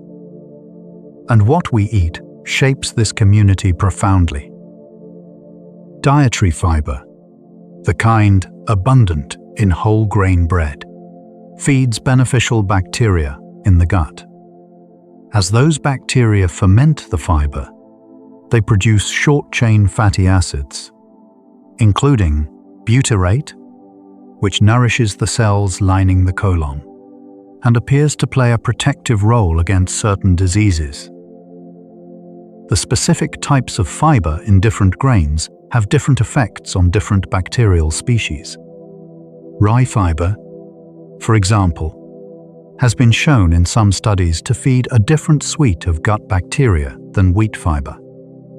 Oat fiber, with its beta-glucan content, has well-established effects on cholesterol levels. What you eat feeds not just you, but the billions of invisible partners in your gut. And those partners, in turn, affect your health in ways we are only beginning to understand. Bread. Real, whole grain, slowly fermented bread appears to be genuinely good food in this deeper sense. Not just calories, not just sustenance, but a source of the kinds of compounds and structures that gut bacteria evolved to work with over the same thousands of years that humans were eating grain. Our bodies and our bread have been in conversation for a very long time. Let us come back to a kitchen. A specific kitchen. Yours, or one you remember, or one you imagine. It is morning, or it is afternoon, and on the counter there is a bowl covered with a cloth. Underneath the cloth, a dough is rising, slowly, imperceptibly to the eye in any given moment, but steadily. The yeast is working, the bacteria are working, the enzymes are working. Billions of invisible processes, none of them conscious, none of them caring, all of them together producing something remarkable. The kitchen smells faintly of that ferment, slightly yeasty, slightly sour, almost like yogurt and wheat and something else you cannot name. Outside, the world is doing whatever the world is doing. But in here, under that cloth, something is quietly becoming. In a few hours, or a few more hours if you have time, that dough will be shaped, scored, and lowered into a hot pot.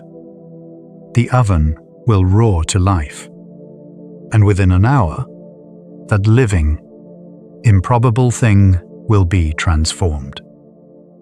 What comes out will be different from what went in. The organisms will be gone. The alcohol will have evaporated. The gas bubbles will have been caught and held and baked into structure. The starch will be a gel. The proteins will be set. The crust will be dark and shining and smelling of everything that the Maillard reaction can produce. And you will tap it on the bottom. You will hear the hollow sound, and you will know it is done. It is a small thing, in many ways. A loaf of bread, weighing perhaps a kilogram, sitting on a wire rack to cool, crackling softly as the crust contracts. But it is also the sum of 14,000 years of human curiosity and practice, of grains evolved over millions of years, of microbes that have been doing the same work for billions of years, of chemistry that still surprises the scientists who study it. A loaf of bread is a small wonder, and the kitchen that smells of it is perhaps the warmest room in the world. Let us think about bread and mathematics. not the numbers on a recipe card. The deeper geometry of bread. Bakers' percentages are a way of writing bread formulas that bakers around the world use. Instead of expressing each ingredient as an absolute amount, everything is expressed as a percentage of the total flour weight. Flour is always 100%. If you have 1 kilogram of flour and 500 grams of water, the hydration is 50%. If you have 20 grams of salt, the salt percentage is 2%. This system is elegant because it scales infinitely. A formula written in bakers' percentages works for a single small loaf or 1,000 loaves. You simply change the flour weight and multiply everything else accordingly. But bakers' percentages also reveal something interesting about bread. They show you the proportions that work, and those proportions are surprisingly consistent across very different breads. Salt is almost always between 1.5 and 2.5%. Below that, bread tastes flat and the gluten is weak. Above that, the yeast is significantly inhibited and the bread tastes salty. 2% sits right in the sweet spot. Commercial yeast in a simple loaf is usually between 1 and 2%. Less than that, and the rise is too slow for practical purposes. More than that, and the yeasty flavor becomes overwhelming, and the fermentation rushes too fast to develop proper flavor. Sourdough starter is typically used at between 15 and 30% of the flour weight. The amount affects both the speed of fermentation and the intensity of sourness. Fat, when used in bread, butter in brioche, olive oil in focaccia, lard in traditional pain de mie, is usually between 5 and 20%. Fat tenderizes the crumb by coating some of the gluten strands and interrupting their bonding. This is why enriched doughs are softer and more tender than lean doughs. The fat is literally getting in the way of gluten development. Deliberately, purposefully, beautifully.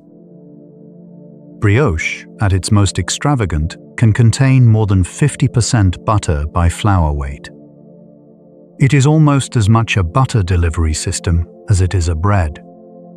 The gluten network is there, but it is softened and enriched beyond recognition.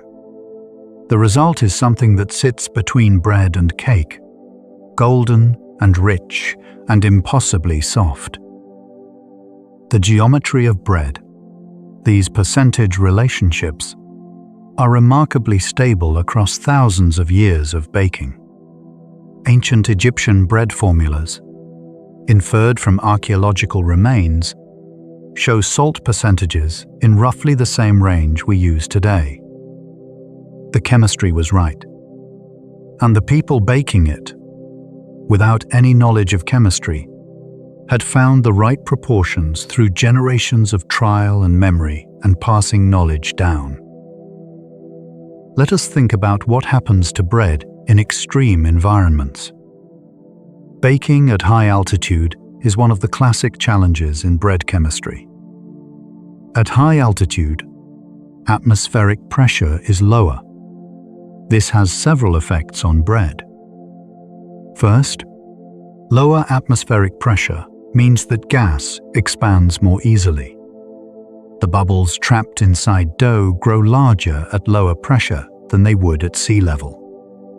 This sounds like it would make bread rise better, and in a sense it does, but it can rise too fast. The gluten network has not had enough time to develop the strength to hold such rapidly expanding gas. The result is often bread that rises dramatically and then collapses.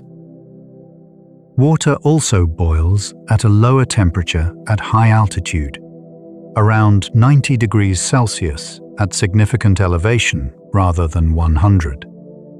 This affects gelatinization and the timing of starch setting during baking.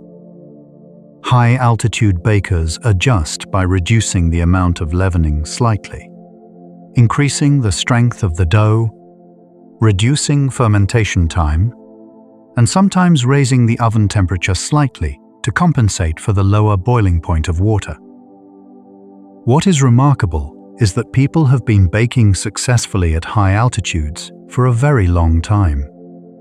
Andean cultures at altitudes of 3,000 to 4,000 meters above sea level have been making their corn and potato breads for centuries. Ethiopian injera is often made at high elevations in the Ethiopian highlands. Tibetan sampa, roasted barley flour mixed with butter, tea, is a staple at altitudes that make most cooking intensely difficult. The adjustments were made empirically, through observation and repetition and correction. The science came later, but the bread came first. In very cold temperatures, bread fermentation slows dramatically. This is the principle behind cold retardation, a technique widely used in professional and home baking. After shaping, the loaf is placed in the refrigerator overnight, or sometimes for up to 3 days. In the cold, yeast activity slows to a crawl, but the bacteria, particularly the acid-producing lactic acid bacteria, remain more active. They continue working at cold temperatures better than the yeast does. The result of a long cold retard is a dough with more acidity, more complex flavor, and often better structure, because the extended rest allows gluten to relax and reorganize into a more coherent network. Cold retarded doughs also score more cleanly. The dough is firm from the cold, and the blade moves through it crisply without dragging or tearing. Many bakers prefer to score their loaves directly from the refrigerator, before any warming. And there is the practical benefit. You can mix and shape the dough one evening, and bake it the following morning. The timing becomes flexible. The kitchen schedule becomes yours to manage. Time, in bread, is always an ingredient you can adjust. Let us think about bread and memory again. Not the memory triggered by smell, which we talked about earlier, but the way bread is woven into the fabric of how cultures remember themselves. In many traditions, bread is sacred. In Jewish tradition, challah is braided bread made for the Sabbath. Its braids sometimes interpreted as representing intertwined arms, or 12 loaves for the 12 tribes. The bread is blessed and shared. It marks time. It marks the transition from ordinary days to holy ones. Matzo, the unleavened, cracker-like bread eaten at Passover, is made without yeast as a reminder of the haste of the Exodus. There was no time for the bread to rise. Every year, the eating of matzo reenacts an ancient moment. The bread is a kind of edible memory. In Christianity, bread is central to the Eucharist. The bread that is offered is, in most traditions, believed to be or represent the body of Christ. This ritual has been performed for 2,000 years. The bread on the altar in a church tomorrow morning is connected, in a direct, unbroken line, to bread placed on a table in Jerusalem 2 millennia ago. In Hinduism, rotis and flatbreads are often made fresh for each meal and offered first to the divine before being eaten.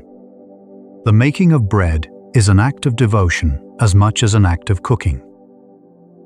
the bread offerings found in ancient Egyptian tombs, buried with the dead to sustain them in the afterlife, tell us something about how deeply bread was woven into Egyptian theology and cosmology. Even death could not separate people from bread. It was brought along, just in case. Bread is not just food. It is meaning. It is community. It is how people have marked the moments that matter for as long as they have been marking moments at all. Let us visit a bread that almost nobody in the Western world has heard of. But that is extraordinary. In Sardinia, an island off the western coast of Italy, there is a bread called pane carasau. It is one of the oldest breads still made in something close to its original form.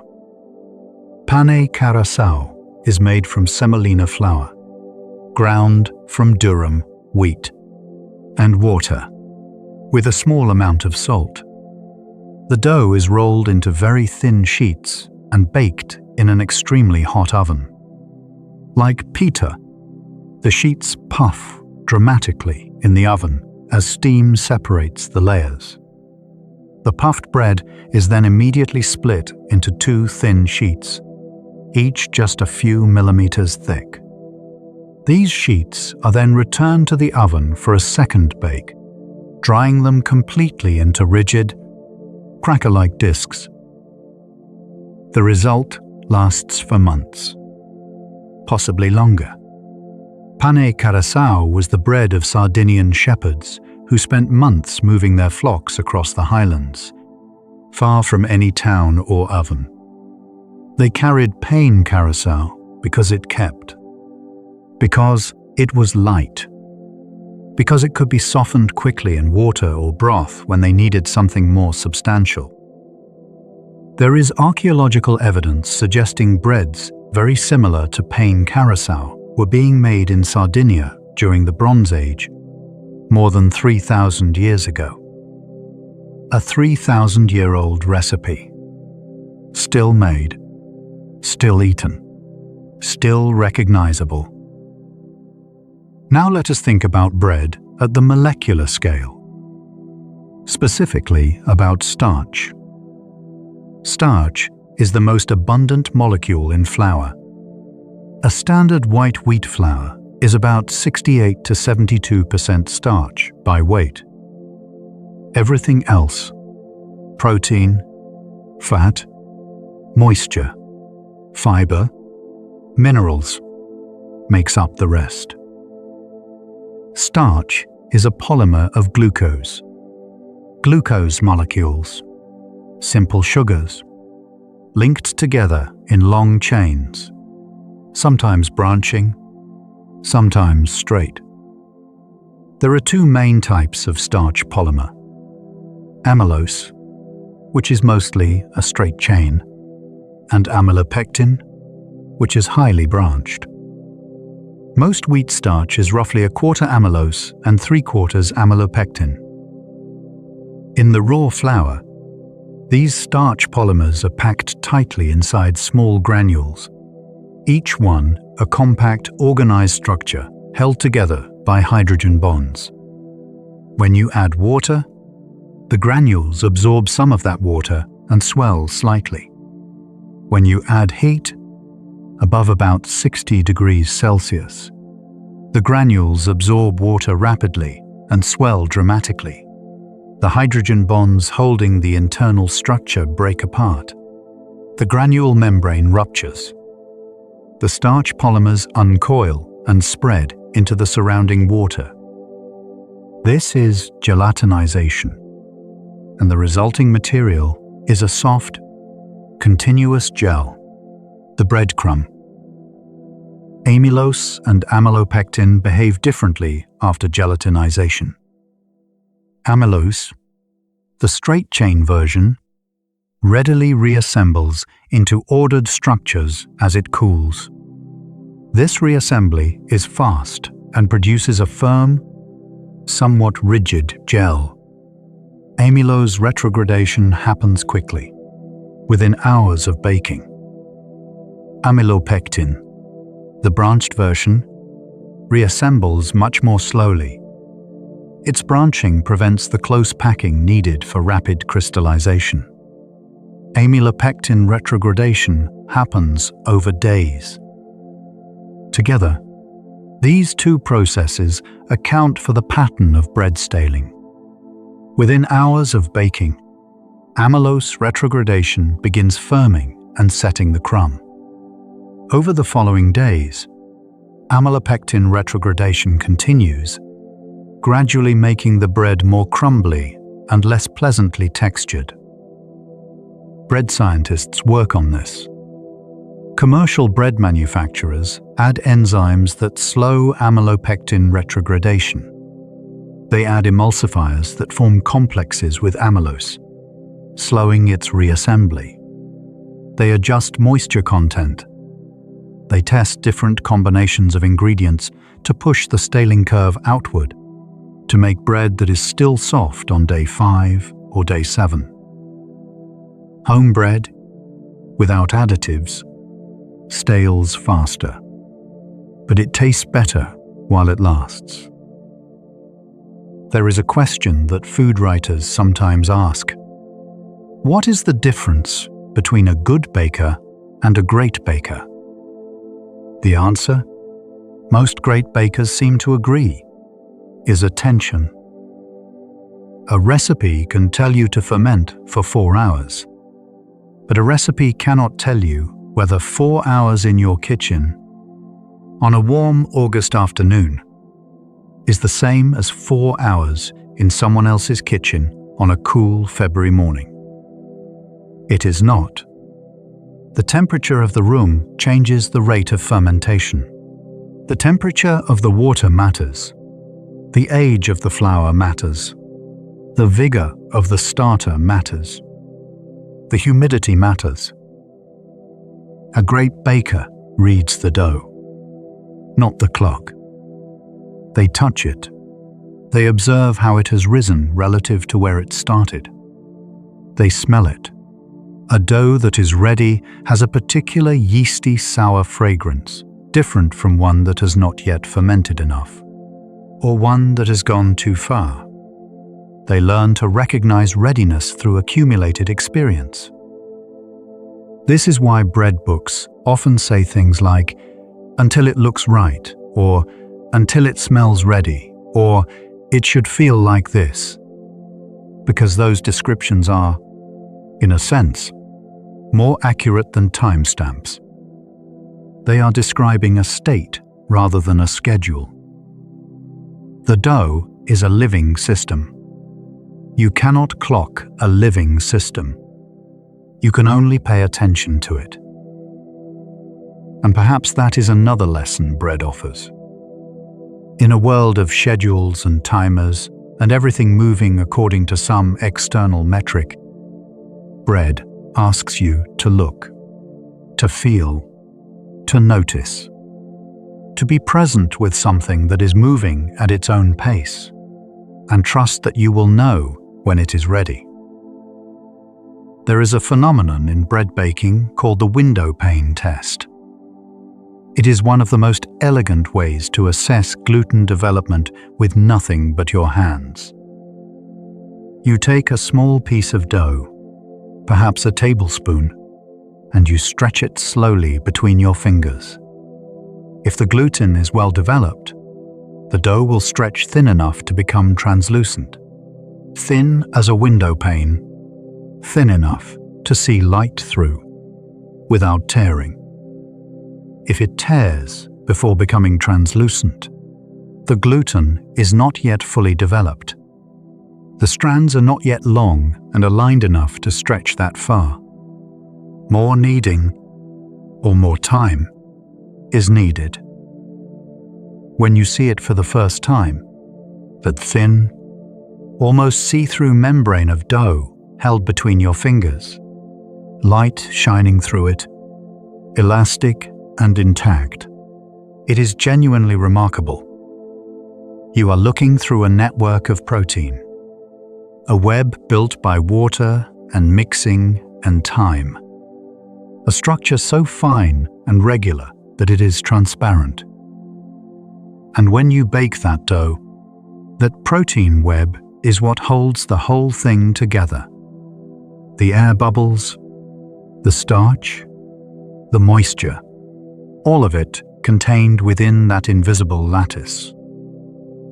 The window pane test makes the invisible visible. It lets you hold the structure of bread between your fingers and understand what it is made of. Let us think about crumbs.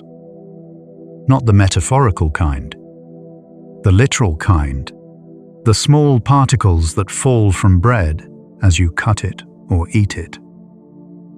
Crumbs are a form of evidence. Forensic food scientists can learn a remarkable amount from breadcrumbs. The size and regularity of the crumb structure, those holes, those voids, tells you about hydration and fermentation and baking temperature. A very open, irregular crumb suggests high hydration and long fermentation. A very closed, even crumb suggests lower hydration or a shorter process. Archaeologists examining charred bread remains from ancient sites look at the crumb structure under magnification. They can identify whether the bread was leavened or unleavened. They can estimate the grinding quality of the flour. Coarser grinds leave visible bran flecks. They can sometimes identify the grain used. The bread found at the Roman city of Herculaneum, preserved in carbonized form by the eruption of Vesuvius in 79 of the Common Era, has been studied in extraordinary detail. It is round, scored with a pattern that divided it into 8 sections for easy breaking, and it was found in a bakery oven where it was baking at the moment the volcanic material descended. Analysis shows it was made from emmer wheat, a variety widely used in Roman bread making, and that it was leavened, probably with a sourdough-like starter or with the sediment from wine fermentation, which was a common Roman practice. A 2,000-year-old loaf of bread, still scientifically legible, still telling its story. Let us think about bread in space.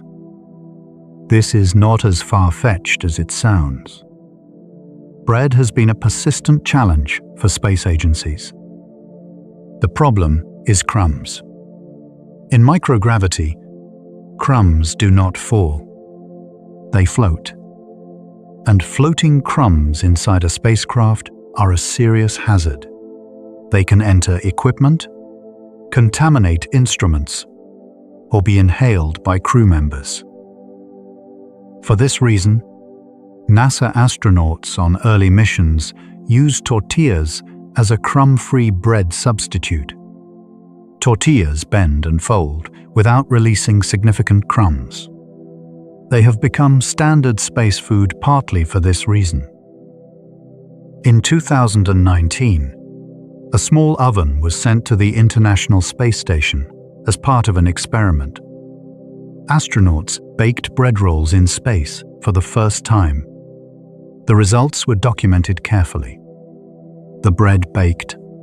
The Maillard reaction happened even in microgravity, and the rolls browned. They rose, though the behavior of the dough in the absence of gravity was different from Earth. As plans for longer space missions and potential Mars journeys develop, the question of how to feed people fresh, psychologically comforting food becomes increasingly important. Astronauts on long missions report strong cravings for home-cooked food. The smell of baking bread, in particular, has been mentioned as something people miss deeply in the sterile environment of a spacecraft.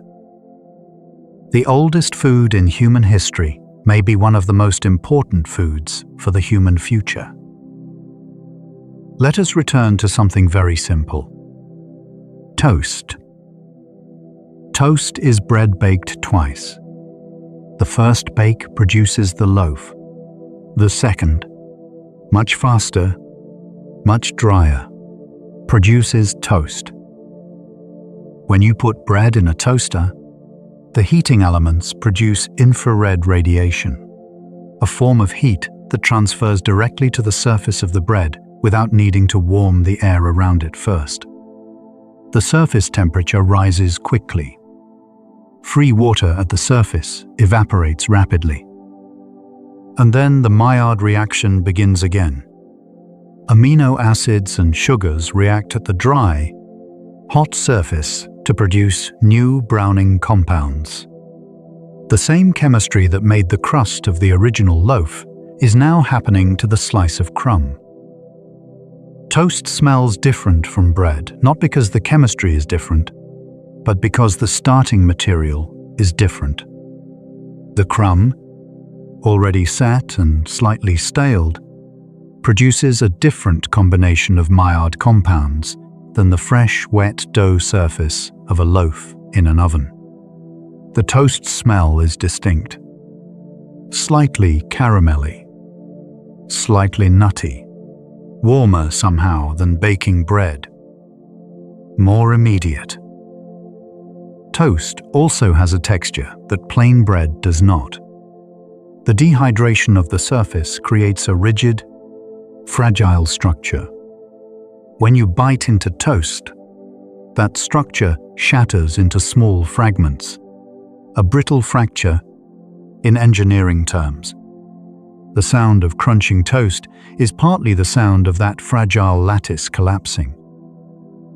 Studies on the perception of toast crunchiness have shown that the sound of crunching is processed by the brain as part of the texture experience. People who eat toast while wearing headphones that play a louder crunching sound than their actual toast produces rate the toast as crunchier. The sound is an input. The brain is constructing the experience of texture from multiple senses simultaneously. Toast, in other words, sounds good because it is supposed to. Let us think about the bakers. The people who chose this work. Professional bakers in traditional bakeries often begin work in the middle of the night, 2 or 3 in the morning. The world is entirely still. The streets are empty. And, in the back of a dark building, in front of an oven that has been running all night to reach temperature, someone is quietly doing something very old. They have been doing this for years, maybe decades. Their hands move through dough with a confidence that does not require thinking. The shaping is a kind of muscle memory written into tendons and fingers. The smell of the room, flour and ferment and heat, is simply the smell of where they work. They will not see most of their customers. By the time the bakery opens, the baker is often asleep, catching a few hours before the afternoon shift of preparation begins. The bread they made at 3 in the morning sits on a shelf, golden and perfect, for someone they will never meet to buy and eat and take home. There is something quietly beautiful about that. Work done in darkness. Done without an audience. Done because the chemistry does not care what time it is, and the bread needs to be ready by morning. The baker is, in a very real sense, doing something for others that they will never be thanked for in person. Anonymous nourishment. The gift of a morning that smells right. Let us think about the flour mill, the intermediate space between the field and the kitchen that most of us never visit. A modern flour mill is a large and complex industrial facility. Grain arrives by truck or train and is cleaned and tested before it enters the mill. Millstones, the ancient technology, have been almost entirely replaced by steel roller mills. In a roller mill, the grain passes between pairs of metal cylinders set at increasing degrees of closeness. The first break opens the grain and separates bran from endosperm. Subsequent breaks grind the endosperm progressively finer. Between each pair of rollers, sifters, frames of vibrating mesh, sort the ground material by particle size. Different fractions go to different places. The finest endosperm particles become white flour. The coarser endosperm particles become semolina. The bran and germ, separated out, are sold as byproducts for animal feed or added back in controlled amounts to produce whole wheat flour. Stone ground flour, still produced by some specialty mills, is different. Stone milling is slower and generates less heat. The bran and germ are not separated cleanly from the endosperm. What you get is a flour with more of the whole grain present, with more flavor, with more oils from the germ. Stone ground flour tastes more intensely of wheat. It also has a slightly shorter shelf life because the oils in the germ can become rancid. There is a movement among some bakers toward working directly with mills, sometimes with farmers, to source grain that they know the full story of. Where it was grown, what variety it is, when it was harvested. Some bakers mill their own flour on small stone mills in their bakeries. The path from field to flour to bread can be very short, or it can be very long, and the bread at the end of that path carries something of the whole journey inside it. Let us end with grain in a field. Before the flour, before the mill, before the recipe and the oven and the baker's hands. A field of wheat in summer is one of the most quietly beautiful things in the agricultural world. The stems move together in wind, a kind of slow wave, a breathing of the whole field. The seed heads, the ears of wheat, are gold or amber or pale, depending on the variety and the ripeness. They catch light and hold it for a moment before passing it on. Each ear of wheat holds between 30 and 50 individual grains. Each grain is the size of a small pea, if that. It is a seed, a potential plant, complete and compact. Inside it, all the chemistry we have been talking about, the starch, the proteins, the enzymes, the minerals, is packed tightly and waiting to be ground or planted or eaten. A field of 1 hectare might contain 6 to 8 million individual plants, each plant producing multiple ears, each ear containing dozens of grains. The mathematics of abundance are almost incomprehensible. One seed, planted in good soil, produces a plant that yields 50 to 100 seeds.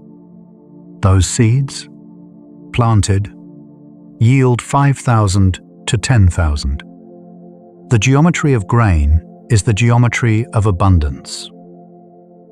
The wind moves through the field. The grain moves with it. Patient, almost ready. Somewhere between this field and your kitchen, a chain of events is already set in motion. The harvest machine will come. The grain will be dried and stored. The truck will carry it to the mill. The rollers will open it and refine it and send it out in paper sacks. Someone will combine it with water and salt and something living.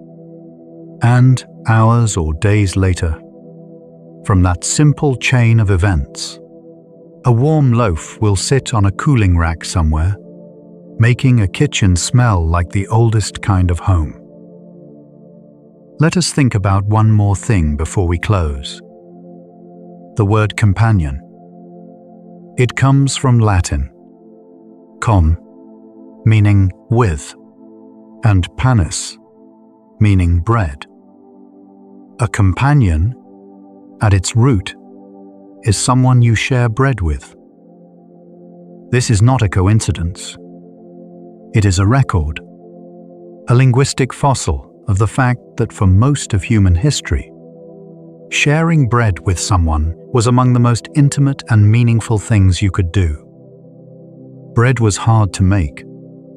It required time and labor and fuel and skill. To offer someone a piece of your bread was to offer them a portion of real effort, real care, real resources. The person you broke bread with was someone you trusted, someone you were responsible for, someone connected to you, your companion. The word has traveled so far from its origins that most people using it today have no idea it contains bread inside it. But it does, quietly, invisibly, like so much of what bread carries through time. And then there is the word Lord, from Old English hlaford. Hlaf meaning loaf, word meaning guardian.